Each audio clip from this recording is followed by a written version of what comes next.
Hello बच्चों, कैसे हो आप सब। आज हम स्टार्ट करने वाले हैं अपने रिवीजन सीरीज में चैप्टर नंबर 3 का रिवीजन, जो अपने क्या है जेनेटिक्स। इसमें जो भी अपने ऑब्जेक्टिव क्वेश्चन और वेरी शॉर्ट क्वेश्चन बनेंगे वो सब अपन करेंगे जितने भी पॉसिबल है सब। और साथ में मैं इस चैप्टर से रिलेटेड कुछ आपको इंपॉर्टेंट क्वेश्चन भी बताऊंगा। अगर अभी तक आपने चैप्टर 3 का जो पार्ट है वो विजिट नहीं किया हो तो इस कार्ड पर क्लिक करके चैप्टर 3 का पार्ट पहले विजिट कर सकते हैं। तो स्टार्ट करते हैं अपन क्वेश्चन आंसर से। तो जो सबसे पहला क्वेश्चन है वो है व्हाट इज जेनेटिक्स। जेनेटिक्स क्या है? तो जेनेटिक्स बायो की एक ब्रांच है जिसमें अपन दो चीजों की स्टडी करते हैं, एक हेरिडिटी की और एक किसकी करते हैं, वेरिएशन की। नेक्स्ट जो अपना क्वेश्चन है वो है कि हेरिडिटी क्या होती है।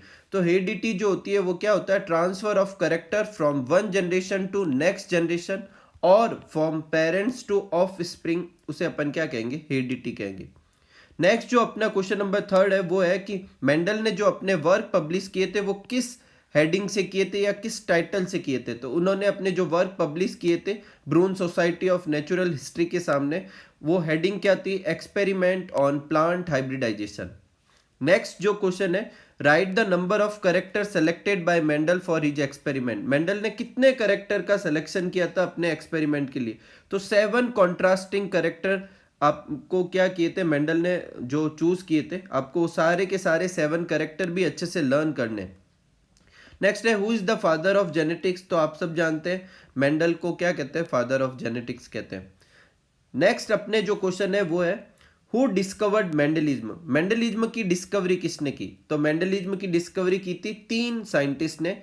ह्यूगो डी व्रीज जो कहाँ के थे, हॉलैंड के। कार्ल कोरेंस जो कहाँ के थे, जर्मनी के। इरिक वॉन सेरमार्क जो कहाँ के थे, ऑस्ट्रिया के। इन तीनों ने मिलकर मेंडल के लॉ की क्या की थी, रीडिस्कवरी की थी। नेक्स्ट है जीन क्या होता है। तो जीन क्या होता है, अपना जो सेल जो होती है उस सेल के अंदर होता है न्यूक्लियस, और न्यूक्लियस के अंदर क्या होते हैं, क्रोमोसोम। क्या होते हैं, क्रोमोसोम। और वो जो क्रोमोसोम जो होते हैं वो किसके बने होते हैं, डीएनए के बने होते हैं, ठीक है। और डीएनए का वो एक सेगमेंट, वो छोटा सा सेगमेंट जो एक करेक्टर को कंट्रोल करे, उसे अपन ने क्या बोला है, जीन, ठीक है। तो segment of DNA which control one particular character, उसे क्या कहेंगे, जीन कहेंगे।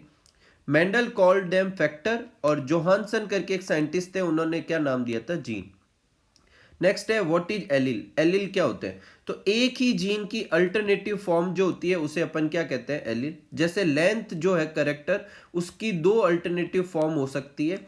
तो एक होगी कैपिटल टी और एक क्या होगी, स्मॉल टी। ये दोनों क्या कहलाएंगे, एलिल कहलाएंगे। एलिल को एलिलोमॉर्फ भी कहते हैं। क्या कहते हैं, एलिलोमॉर्फ भी कह सकते हैं, ठीक है, एक ही बात है। नेक्स्ट है what is homozygous and heterozygous. तो देखो जो जीन होते हैं उसके एक ऑर्गेनिज्म में 2 एलील होते हैं। अगर वो दोनों एलील आइडेंटिकल है, दोनों कैपिटल टी दोनों स्मॉल टी एक जैसे के जैसे हैं, लेटर भी सेम होना चाहिए और कैपिटल और स्मॉल जो भी है वो भी सेम होना चाहिए, तब तो उसे कहेंगे होमोजाइगस। और अगर अलग अलग है, नॉन आइडेंटिकल है, तो उसे क्या कहेंगे, हेट्रोजाइगस। जैसे capital T small t, capital X capital Y, ठीक है।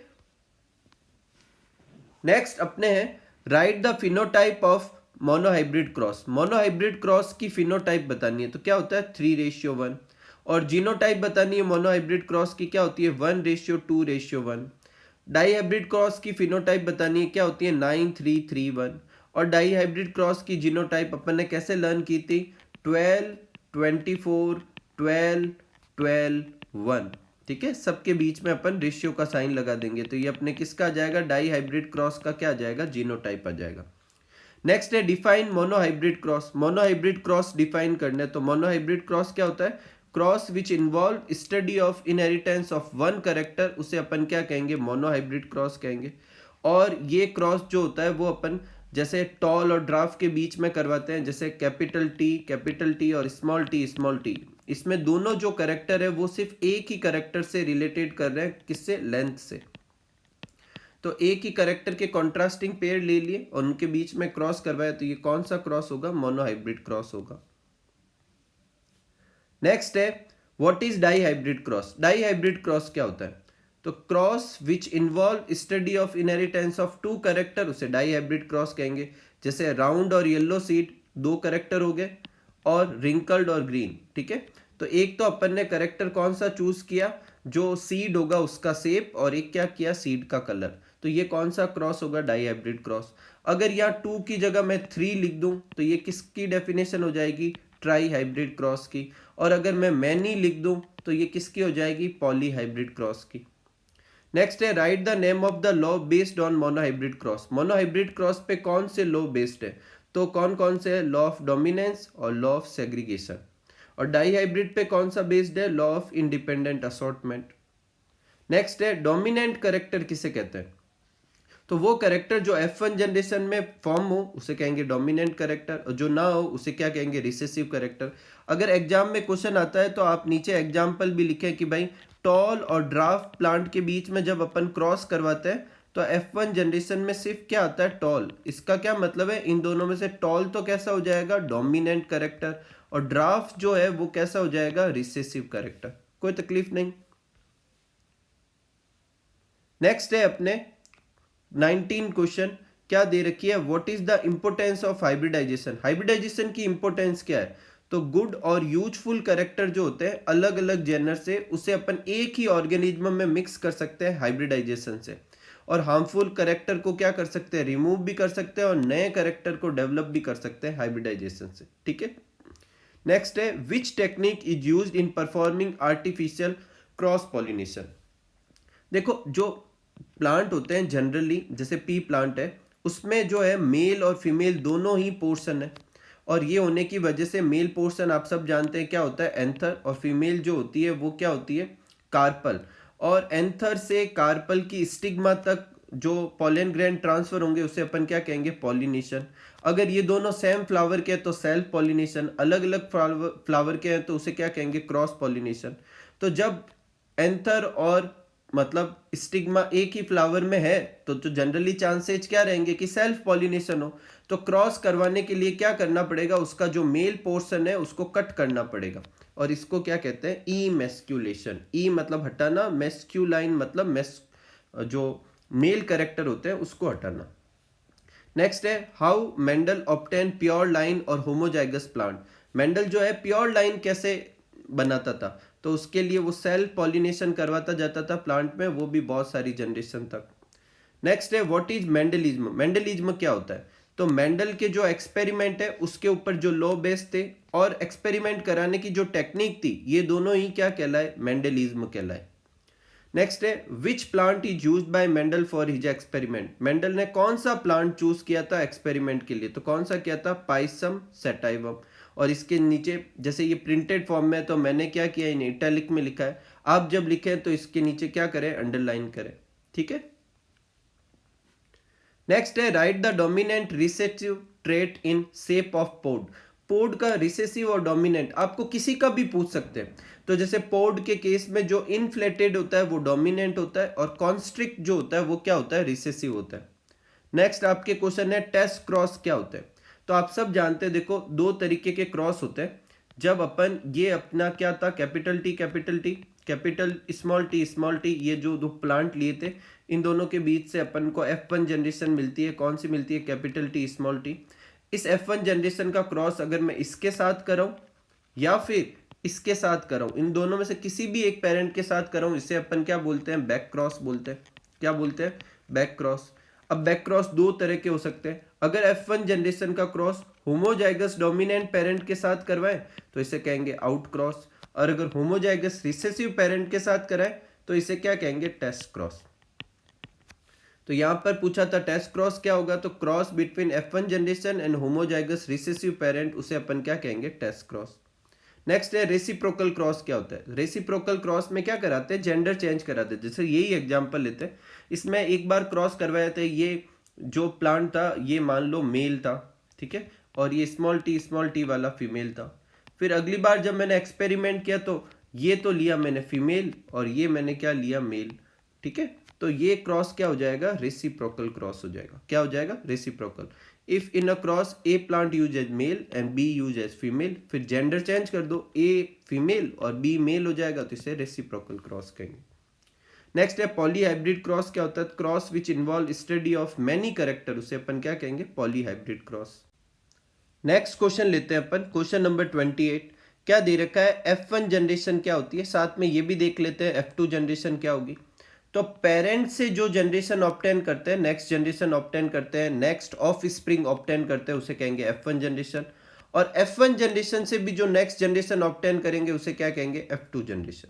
और F क्या होता है, फीलियल जनरेशन।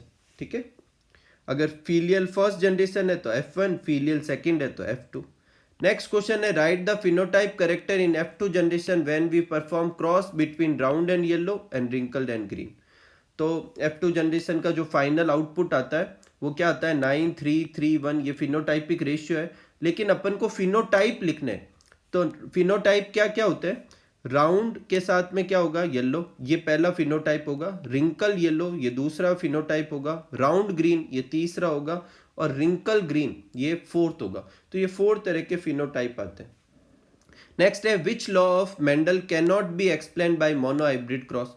मोनोहाइब्रिड क्रॉस से कौन सा लॉ एक्सप्लेन नहीं कर सकते अपन, तो कौन सा नहीं कर सकते, law of independent assortment. Next है, when and where Mendel was born. Mendel born कब हुए थे, 22 July 1822, Silesian village, Heinzendorf, state of Austria. ठीक है। नेक्स्ट है, write the full form of Mendel. ठीक है, मेंडल की क्या वो बतानी, फुल फॉर्म क्या, पूरा नाम बताना है, फुल नेम लिख देना यहाँ पर, फुल नेम ऑफ मेंडल। थोड़ा ये क्वेश्चन में मिस्टेक हो गई, फुल नेम बताना है मेंडल का, तो क्या होता है, ग्रीगर जोहान मेंडल। नेक्स्ट है, where and when Mendel submitted his research paper. तो मेंडल ने रिसर्च पेपर कहाँ सबमिट किए थे, Brunn society of natural history में 1865 में सबमिट किए थे। Write the reason of variation during sexual reproduction. Sexual reproduction जब करते हैं तो उसमें वेरिएशन क्यों आती है, तो उस सेक्सुअल रिप्रोडक्शन के दौरान एक प्रोसेस होता है मियोसिस, जो कि सेल डिवीजन का होता है। उसमें भी एक प्रोसेस होता है क्रॉसिंग ओवर का। क्या होता है, क्रॉसिंग ओवर। और क्रॉसिंग ओवर में अपने क्या होता है, वेरिएशन आती है। ठीक है। नेक्स्ट है, आउट क्रॉस क्या होता है, तो cross between F1 generation and homozygous dominant parent जो होता है उसे अपन क्या कहेंगे, आउट क्रॉस कहेंगे। और अगर होमोजाइगस रिसेसिव ले लें तो वो क्या हो जाएगा, टेस्ट क्रॉस हो जाएगा। ठीक है। ये अपने कुछ इंपॉर्टेंट क्वेश्चन है। वैसे इनके अलावा भी क्वेश्चन बन सकते हैं, लेकिन ये कुछ क्वेश्चन है जो आपको पहले अच्छे से लर्न कर लेने। ठीक है। इसके साथ ही अपन जितने भी वेरी शॉर्ट क्वेश्चन थे वो सब कर चुके हैं, और फिर अपन आगे बढ़ते हैं और करेंगे objective question. First question start करते हैं, who gave the term genetics. Genetics term जो है वो किसने दी थी, बैटसन ने। सेकंड है, who gave the term heredity. Heredity term किसने दी थी, हर्बर्ट स्पेंसर ने। मेंडल एक्सपेरिमेंट रीडिस्कवर्ड इन 1900 में। 7 year of Mendel's experiment 1856 to 1863। Experiment of Mendel were on. Mendel ने किस पे एक्सपेरिमेंट किया था, स्वीट पी पे। Generally number of allele of a gene. एक जीन में कितने एलिल होते हैं, तो जनरली 2 होते हैं। Ratio of spring from capital T small T and small T small T. तो बेसिकली ये क्रॉस कौन सा क्रॉस है, टेस्ट क्रॉस है। कौन सा है, टेस्ट क्रॉस, जिसमें अपन F1 जनरेशन का क्रॉस किसके साथ कराते हैं, होमोजाइगस रिसेसिव पेरेंट के साथ। और इसका जो रेशियो आता है वो क्या आता है, 1:1। फिनोटाइप भी यही आता है और जीनोटाइप भी यही आता है। अब branch of science related with the improvement of human race, eugenics. How many types of genotype formed in F2 generation of monohybrid. F2 generation के मोनोहाइब्रिड क्रॉस में मोनोहाइब्रिड क्रॉस का जो F2 जनरेशन होता है उसमें कितने जीनोटाइप बनते हैं। तो देखो इसमें जो आंसर होगा वो समझाता हूं मैं। F1 जनरेशन आती है अपने कैपिटल टी स्मॉल टी, और F2 जनरेशन आती है capital T capital T, capital T small T और स्मॉल टी। तो कितने तरह के होंगे, 3 तरह के हो गए। तो क्या आंसर होगा, 3 होगा। यही अपन को डाई हाइब्रिड क्रॉस का पूछा जाए तो उसमें क्या क्या आता है, उसमें 4 तरीके, सॉरी उसमें कितने आएंगे, अपने डाई हाइब्रिड क्रॉस का जो रेशियो होता है वो क्या होता है, 12 24 12 12 1। तो कितने तरह के जीनोटाइप बनेंगे यहाँ पर, 1 2 3 4 5 6 7 8 और 9। तो डाई हाइब्रिड का होता तो 9, मोनो हाइब्रिड का है तो कितना हो गया, 3। ठीक है। इसी तरीके से अपन को फिनोटाइप का भी पूछ सकते हैं। तो मोनोहाइब्रिड क्रॉस का फिनोटाइप का रेशियो क्या होता है 3:1, इसका मतलब फिनोटाइप कितने होते हैं 2। और डाई हाइब्रिड का पूछते हैं फिनोटाइप तो अपन को 9:3:1 तो रेशियो आता है। तो अपन को पूछते हैं कितने फिनोटाइप, तो 1 2 3 और 4। नेक्स्ट है लॉ ऑफ सेग्रीगेशन जो था वो किस पे बेस्ड था, तो लॉ ऑफ सेग्रीगेशन किस पे बेस्ड था, मोनोहाइब्रिड क्रॉस पे। Choose right statement, right statement choose करना है। तो पहले एक बार स्टेटमेंट रीड करते हैं, क्या है, F1 generation obtain from self pollination, F2 generation obtain from cross pollination, F1 generation obtain from cross pollination, both generation obtain from self pollination. अब देखते हैं इसमें से कौन सा सही है। तो F1 जनरेशन जो होती है उसे सेल्फ पॉलिनेशन से ऑब्टेन करते हैं, क्या ये चीज सही है, तो नहीं, ये चीज क्या है, गलत है। F1 जनरेशन किससे ऑब्टेन की जाती है, क्रॉस से। F2 जनरेशन क्रॉस पॉलिनेशन से की जाती है, नहीं, गलत है। F2 जनरेशन किससे की जाती है, सेल्फ से। F1 जनरेशन क्रॉस पॉलिनेशन से की जाती है, ये सही है, तो ये C सही होगा। बोथ जनरेशन सेल्फ से, ये भी गलत है। Back cross involve in test cross and back cross, sorry test cross, और यहां पर आप आउट क्रॉस समझे, क्या समझे, आउट क्रॉस, ठीक है, ये थोड़ा प्रिंटिंग मिस्टेक हो गई। तो आपको पूछे बैक क्रॉस में क्या क्या होता है, तो एक तो होता है टेस्ट क्रॉस और एक कौन सा होता है, out cross. During out cross, जब आउट क्रॉस होगा तो उसमें जीनोटाइप एंड फिनोटाइप का रेशियो क्या 1:1 आता है, ठीक है, दोनों का ही, जीनोटाइप रेशियो भी 1:1 और फिनोटाइप रेशियो भी 1:1, ये तो गलत है, ठीक है। जीनोटाइप एंड फिनोटाइप दोनों ही 100% डोमिनेंट, ये भी गलत है। जीनोटाइप रेशियो 1:1 और फिनोटाइप 100% डोमिनेंट, ये सही है। देखो जब आउट क्रॉस करवाते हैं, आउट क्रॉस में क्या कराते हैं, कैपिटल टी स्मॉल टी का क्रॉस किसके साथ कराते हैं, कैपिटल टी के साथ। इसके जो दो गैमेट बनेंगे वो क्या बनेंगे, कैपिटल टी स्मॉल टी, और इसके बनेंगे कैपिटल टी। एक भी बना सकते हैं, सिर्फ एक ही काफी है, 2 बार लिखने की जरूरत नहीं, कैपिटल टी लिख लेते हैं। तो एक तो बनेगा क्या, कैपिटल टी, और एक क्या बनेगा, कैपिटल टी स्मॉल टी। तो जहां तक जीनोटाइप की बात है तो 2 जीनोटाइप है 1:1, लेकिन जहां तक फिनोटाइप की बात है दोनों ही डोमिनेंट कैरेक्टर ही है, तो सी ऑप्शन होगा। Cross which have same phenotype and genotype ratio, ऐसा क्रॉस जिसमें फिनोटाइप और जीनोटाइप दोनों के रेशियो सेम आते हैं, ऐसा कौन सा है, टेस्ट क्रॉस, इसमें दोनों का रेशियो क्या आएगा, 1:1 आएगा। F1 generation is cross with any one of parent, then it is called back cross, क्या कहलाएगा, बैक क्रॉस कहलाएगा। Any one of the parent लिखा हुआ है इसलिए बैक क्रॉस, अगर होमोजाइगस पेरेंट लिख देता तो आउट क्रॉस, और होमोजाइगस रिसेसिव पेरेंट लिख देता तो कौन सा हो जाता, टेस्ट क्रॉस। होमोजाइगस डोमिनेंट में आउट, होमोजाइगस रिसेसिव में टेस्ट, और सिर्फ ऐसे लिखा हुआ है एनी पेरेंट तो back cross.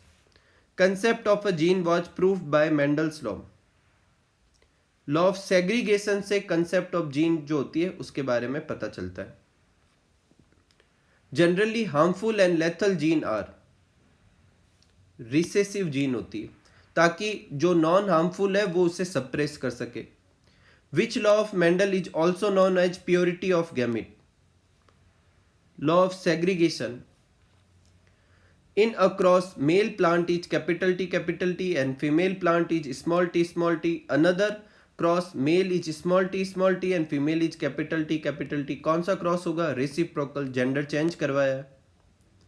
Cross between homozygous green seed and heterozygous yellow seed, वो क्रॉस क्या कहलाएगा, तो देखते हैं पहले।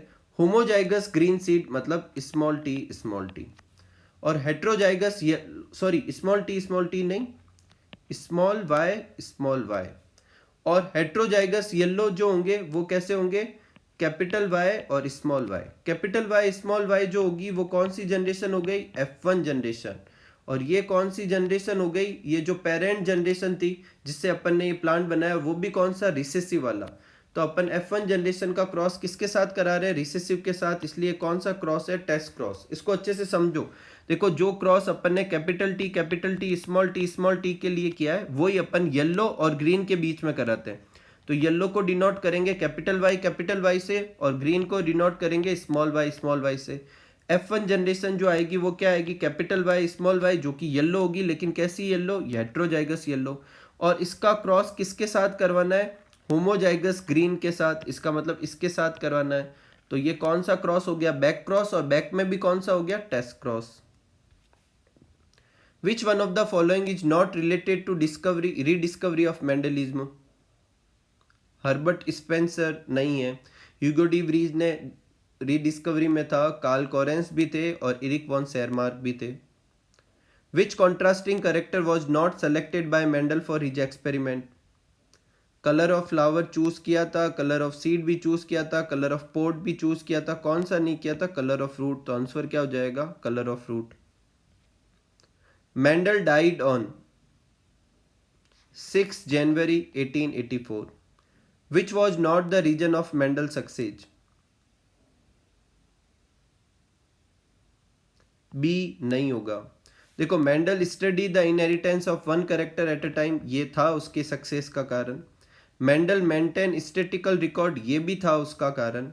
सिलेक्शन ऑफ पी प्लांट, ये भी था, लेकिन क्या नहीं था, इमेस्कुलेशन तो करवाया था, लेकिन किसके लिए, क्रॉस पॉलिनेशन के लिए। यहाँ पे क्या लिखा हुआ है, सेल्फ पॉलिनेशन के लिए, तो रॉन्ग हो गया, तो ये बी सही हो जाएगा। Choose wrong pair. तो देखो, देखते हैं, कलर ऑफ फ्लावर के केस में वॉयलेट डोमिनेंट होता है और वाइट रिसेसिव होता है, ये सही है। पोजीशन ऑफ फ्लावर में एक्सेल डोमिनेंट होता है, टर्मिनल रिसेसिव होता है, ये भी सही है। कलर ऑफ पोड के केस में येलो डोमिनेंट और ग्रीन रिसेसिव गलत है। ये कलर ऑफ सीड के केस में होता है, कलर ऑफ सीड में येलो डोमिनेंट होता है और ग्रीन रिसेसिव होता है, लेकिन कलर ऑफ पोड में उल्टा होता है, ग्रीन डोमिनेंट होगा और येलो रिसेसिव होगा। तो ये वाला चूज करेंगे क्योंकि ये रॉन्ग पेयर है। शेप ऑफ सीड में राउंड डोमिनेंट और रिंकल रिसेसिव, ये सही है। नेक्स्ट है फिलिंग द ब्लैंक्स है, gave the name gene for factor used for Mendel. Mendel ने जो फैक्टर वर्ड यूज किया था उसके लिए जीन वर्ड किसने यूज किया, जोहानसन ने। एक अपने क्वेश्चन ये पीछे वाले चैप्टर का ही रह गया, कोई बात नहीं। फैटी लीवर डिजीज जो होती है वो किसका अपने सिंथेसिस अफेक्ट करती है, प्रोटीन और कार्बोहाइड्रेट का। वैसे ये फर्स्ट चैप्टर का है। नेक्स्ट है, in F1 generation only dominant character appear due to which mechanism recessive character appear in F2 generation. जब F1 जनरेशन जब मिलती है तो उसमें सिर्फ और सिर्फ डोमिनेंट कैरेक्टर आते हैं, लेकिन F2 में फिर से वापस 3:1 में डोमिनेंट और रिसेसिव आते हैं। तो ये किस वजह से होता है, डोमिनेंस की वजह से, इंडिपेंडेंट असॉर्टमेंट की वजह से, सेग्रीगेशन की वजह से, या म्यूटेशन की वजह से। तो आंसर है सेग्रीगेशन की वजह से। किसकी वजह से होता है, सेग्रीगेशन की वजह से। One gene has two allele, ये किससे एक्सप्लेन होता है, लॉ ऑफ सेग्रीगेशन से एक्सप्लेन होता है। A character that appear in homozygous condition only, ऐसे कैरेक्टर को रिसेसिव कैरेक्टर कहते हैं। क्या कहते हैं, रिसेसिव कैरेक्टर। और इसी के साथ ही आपके जो भी क्वेश्चन थे वो सब कंप्लीट हो गए।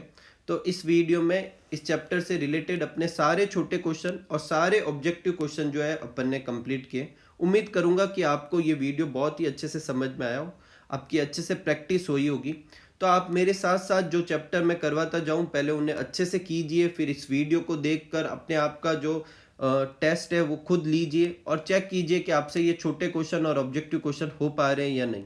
मिलते हैं अगले चैप्टर के वीडियो में, तब तक आप सब लोग खूब सारा खुश रहिए, खूब सारा हार्डवर्क कीजिए और अपनी लाइफ को खूब इंजॉय कीजिए। Thank you for watching.